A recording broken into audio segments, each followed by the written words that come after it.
Hello guys, Karim here and welcome back to another video. In this video, I'm promising you that after watching this video, you'll know how to book quality clients for your agency or B2B company. As you may know, it can be harder to get these big, good clients because, they're harder to get because they are more, what can you say? Like they're pickier when they're trying to get the company they want to work with, right? Because they want the best, obviously. So I'll show you step by step how to get these quality clients and appointments booked into your calendar because these big clients are thinking differently from the small fishes that you're getting right now. So without further to do, let's hop into it. So I've done a full breakdown of the steps that it takes and how to actually do them. And if you don't know who I am, my name is Karim. I'm the owner and founder of CastleLead. And CastleLead basically books appointments for B2B companies and agencies specifically on a pay on results basis.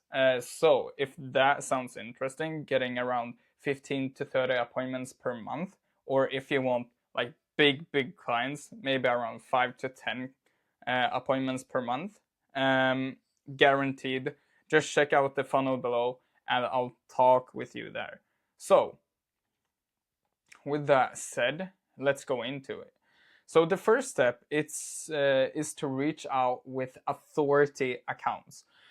So now we're talking cold email. And when it comes to cold email, many people have accounts that are non-trustworthy. What do I mean by that? What I mean is that many people don't have profile pictures. They have sketchy ass names that don't even exist. They're doing all the wrongs when it comes to cold emailing. Because when you're trying to get these serious company owners, they're not looking for anything. Like, they're not out there just searching because they have many options if they would like to, because they have a lot of money, and that's the clients that you want to get, right? So when reaching out to these prospects, you obviously want to come off as you are professional, right? So you want to have a profile picture, you want to have a professional account signature. Let's take this away. See or not. I think it's that way. I have Grammarly here, but yeah. All right. Okay, let's do this. So yeah, you want to have a professional account signature and you want to talk their language. So for example, if you're reaching out to a recruitment company, you don't want to approach them as the same way as you would like to approach a agency owner, for example. And step by step how to create a profile picture if you're using Instantly and Google accounts. You want to log into Instantly, click on your profile in the bottom left corner, click on settings, click on billing and usage, click on email accounts and domains, click on the blue text, get password, open private browsing. And we do this because we can't be logged in to more than 10 Google accounts in the normal one. And then go there and change the profile picture. It's super easy to do, and just do it because it's so worth it. So the next thing is a professional account signature. So with that said, it's name, last name, company role, company name, street address, and city, zip code, and state. That's so professional. And what I've seen is that, many companies do accord differently when you are doing that approach. Like for example, for a long time ago, I didn't use a account signature at all, and I saw the difference when I started to use the account signature. Like a little thing like that got me much better results when it came to more quality clients. So the other thing is to be different. So differentiate you from the rest. how to do that is to come off as different, because you don't want to be put at the same corner as the other agencies or the other AI technology businesses, as the other SaaS businesses, as the other CRM services, for example. Like whatever you do, you don't want to get put in the same corner what they think about you, right? Because they all have already have a picture of that. So, for example, if you are reaching out and you're an agency, you don't want to come off as just another agency, because these prospects already know what you're doing, but they don't know, and they won't give you a chance because they will just think of you the same way as they thought of the one that burned them. So, how you do this is by looking at what other people do to know what you don't do, right? So, do the opposite thing and make it interesting. So, many people just do the opposite thing, but it doesn't resonate and it's just so boring. You actually think, like, hell, man, what are these people doing? But you really want to go in here and do the opposite thing and also make it interesting. And yes, that's kind of hard. It's harder than just copying, but that's the thing that makes the difference. That's like the thing that at least puts me and my company a lot much further and much better than the other like appointment booking agencies. So my thinking process to think different, and I actually got this from the creative process of like the quarter of Balenciaga. So Balenciaga, when they're trying to think different and be creative in their clothes, it's actually the same thinking process that I'm using when it comes to cold email, and that's to think about the little variables. And I'll give you the example of what Balenciaga do, but first I'll tell you this. So think about the variables, like the little things that you can put a name to and just tweak it a bit, right? So for example, a variable for authority in an email is a case study. Think about how everyone writes case studies and change it to something like, instead of writing, I got XYZ company 30 clients in 100 days. Let's delete this. You should say, Bill at XYZ company didn't hire their marketing budget. Within, maybe there's a thought here. Yeah. Within 3 months, he got 300,000 euros cash collected from clients without increasing the marketing budget. So it's the same thing, but it also like differentiate. Like they haven't heard this 100 million times as this case study thing. So just a little different thing, as that will change so much for you. And how Balenciaga think of this is that, for example, a variable when it comes to jeans, for example, if they want to create jeans, okay, how can we make this like creative? How can we change some things? They're thinking about the variables. Like for example, the stitches is a variable. I don't know, the zipper is a variable. So let's take the zipper for example. They're thinking about the zipper as a variable, and they think, okay, all zippers are formed like this, and maybe they have an open thing here. Bum, bum, bum. Like this is all zippers, and then it's like the things here, right?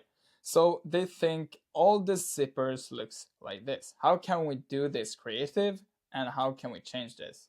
So they do the same thing, okay, and we change this zipper. So we make the zipper look like this, and let's say a hole that looks like this. That's an example. Like this is what they do when they think about changing some variables, when they trying to differentiate. Now the zipper looks like this, and it's different. It's the same fucking thing, but it's different, and it looks cool for the people that care in designer and stuff. So this looks much more creative. Why? Because people haven't done it, right? It's different. So that's the thing that you want to implement in your mind. The next thing is to be more logical.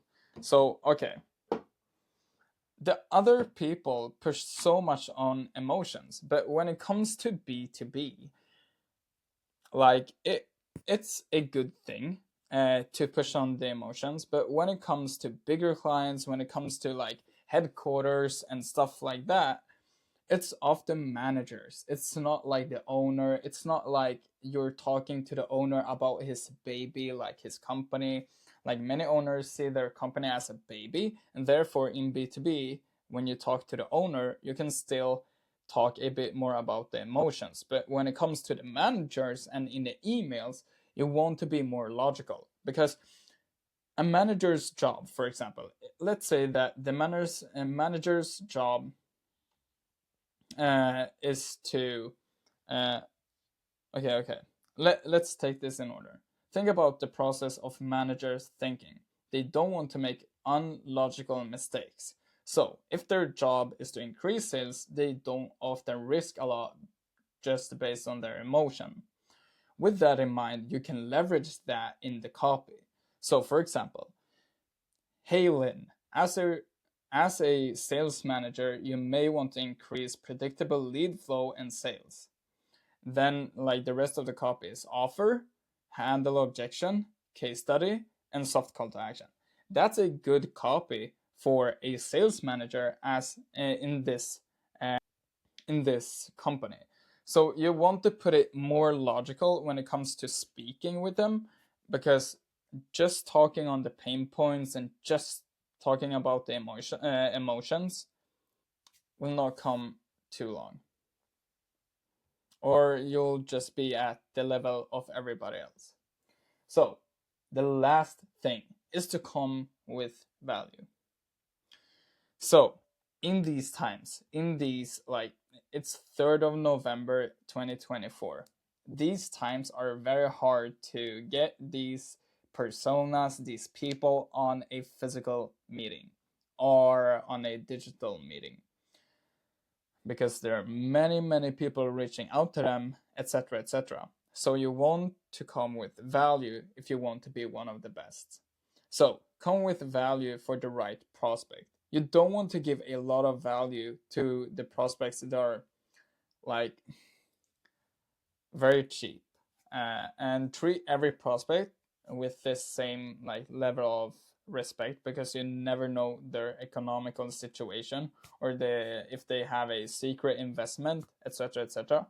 But you don't want to give too much value for the cheap clients, because they're just trying to get these cheap value all the time. Trust me, I've been there. It's not fucking fun. So think of what wakes up interest in the prospect that you're targeting. Some examples: a full video breakdown of prior case study, and you want it to be relevant, because for example, if you're just doing a random case study, it's like nice, but if you do a case study of a company that looks just like them, but just further ahead of just that company, that's much more relevant, because they can see themselves joining you and eventually come to that position. Something for free, like for example, if you're targeting a marketing agency, for example, you maybe want to get them free leads, right? Because that is a lot of value for them. Consulting, so for example, if you're charging for consulting sessions, give them like 30 minutes for free. And the best one is a free solution to their pain point. So for example, it's like an upselling product, but you give it to them for free. So if they know the value of it too, and that's very important. If they don't know that this brings a lot of value, they'll not treat it like that either. But like some things is chatbots. For example, if you're an AI automation agency, uh, like you want to give something for free, because yeah, that will put a lot of value and respect in their eyes, to you, and they'll listen a lot better, and they'll feel like, yeah, of course I could hop on a meeting with you. You're giving me value worth like $100, for example. That's very valuable for most people, and that's very kind. So, with that said, that is 4 things that will bring you bigger clients, more serious, better, big clients to your agency, your B2B company. And these are the clients that you want to talk with, to be honest. But yeah, I hope you've gotten a lot of value from this. If you want more appointments on a complete pay on results basis, guaranteed that you go with profit, just check the funnel below and we'll help you there. But yeah, if you just got a lot of value from this video, I'm happy to feel that too. So with that said, thank you so much for watching this video, and we'll see you in the other one. And also my socials are in the description. So follow me on my socials, to keep updated on these value nuggets. With that said, bye. Have a great day.